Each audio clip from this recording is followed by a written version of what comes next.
Will Hawkes, travel writer for a very well-known UK newspaper, has been scouring the length and breadth of England's pubs, and he's compiled a list of the best pub in each of England's 48 counties. But which pub did he pick for Tyne and Wear? For the north of England, you might recognise one or two. In Cumbria, where I lived for 12 or 13 years up until about 2015, he picked the Black Bull Inn in Coniston. Been to that pub quite a few times, in a beautiful area. In Northumberland, it was the Ship Inn in Low Newton. I've never been there before. County Durham was a pub and concert, would you believe, the Grey Horse. And in North Yorkshire, it was the Blue Bell in York. I haven't been to that one either. But which pub did Will Hawkes pick in the whole of Tyne and Wear? And there are hundreds of pubs to choose from. Well, I think you're going to be very surprised at the pub he did choose. Welcome back, it's Eddie here from Tyneside Life, and what a beautiful morning it is here on the banks of the River Tyne. Chilly but clear skies, and there's barely a ripple on the river. It's absolutely stunning, and I love it when it's like that. So first of all, let's get a disclaimer out there. I am no pub and beer guru by any stretch of the imagination. I was brought up from my late teens drinking McEwan's Best Scotch and Federation X. But now, you know, if I'm out on the lash with friends, I'll drink cold lager. But if I'm just out for 2 or 3, 4 beers or whatever to watch the match, I'll probably have a few pints of John Smith's. I'm particularly partial to a Worthington's or a Boddington's. Yeah, I'm really boring like that. So I know next to nothing really about microbreweries, craft beers, independent real ales, and this new culture of all these fancy beers. I'm just the messenger. I'm bringing the news about what's happening here on Tyneside. When I do go out, pubs I like to go to. It depends on the occasion, really. If I'm watching the match, I think I'm getting a bit old. I like to be able to watch the match without trying to look over around somebody's head. I like to hear the commentary. For that reason, I love going to the Tynesider on Gated High Street, where it's busy but not chock-a-block, where it interrupts the enjoyment of watching the match. If I haven't been there before, try it out on match day. But I love pubs as well, where I can sit with the dogs, where it's comfortable, a bit oldie-worldy. They might have a roaring fire, a good pint of Boddington's if I can find it. Also, I love going to the Tyne bar at the bottom of Oosburn. I love a pint of Timothy Taylor Landlord. But I love on a warm sunny day, sat outside, people watching, outside the Tyne bar, getting a chicken gyro with the dogs. And Helen, love it. Bringburn Brewery again in Oosburn as well. I love the quirkiness of that place. If you haven't been, they've got a section there where they've got all these comfy leather sofas and a bit of a log fire where you can just sit and chill out. And I know it's not a pub per se, but I love Stack at Strawberry Place behind the Gallagher end of St James's Park. I love the atmosphere there, the entertainment. I know it's a bit pricey, but I just love the vibe about the place. It's always busy. There's always usually a good crowd, a mix of ages. So it depends for me where I go out and have a beer.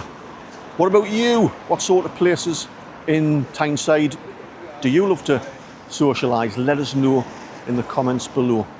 Anyway, getting back to it, the best pub in Tyne and Wear, according to Will Hawkes, travel writer from the Telegraph, is the Free Trade Inn, St Lawrence Road, Byker.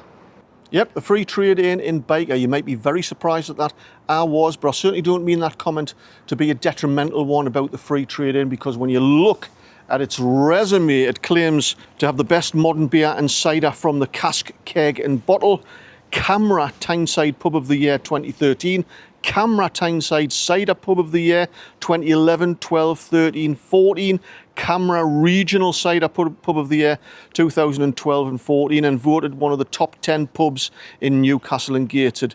So this is a pub not to be scoffed at. On top of that, throw a stone a couple of times and it's going to plop into the River Tyne. You're that close. And arguably you are not going to find a better view from a pub anywhere in Tyne and Wear, because it looks right down the neck, down the River Tyne, and you can see the Millennium Bridge and the Tyne Bridge. The views from the outdoor seating patio area over there is absolutely stunning. And I have been here once or twice before in the summer having a cold pint, and it is really a fantastic place to sit and have a beer. But it is quite surprising in other ways, I think, because when you look at the free trade in from the outside, it's nothing to look at really.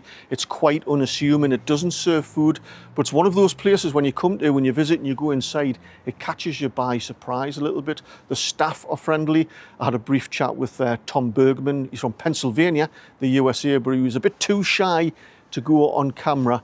But I've had a good look around the place. It is like really quite quirky inside. Got some lovely pictures of the local area, and it's got that vast selection of beers and lagers and ciders from local independent breweries.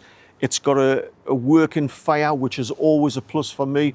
There's 2 or 3 tables in there with the blue star in the middle, which I thought was really quite a nice touch, a homage to Scottish and Newcastle breweries who had ownership of the free trade in for quite a few decades. If you go into the toilet, the men's, I haven't been into the women's obviously, but there's loads of interesting graffiti on the walls which have left there to be part of the ambience.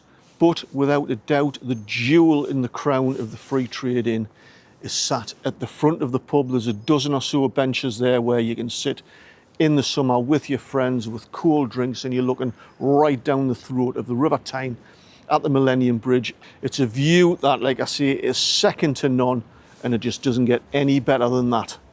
If you haven't been here before, give it a try. I'm sure you won't be disappointed. But look, even if this isn't one of your favourite pubs in Tyne and Wear, it doesn't matter. I think the message of this selection of pubs around England is an encouragement to try and get us all out to go to these independent pubs, because times are hard and we're going to lose them if you don't use them. So get yourself out, but also as well, let me know, like I said, in the comments below, what your favourite pub is in Tyne and Wear and why. Anyway, I'm going to try one of those independent ciders.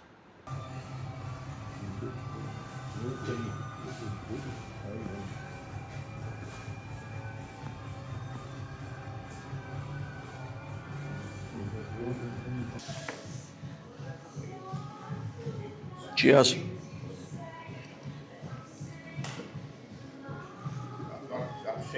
Oh, that is good.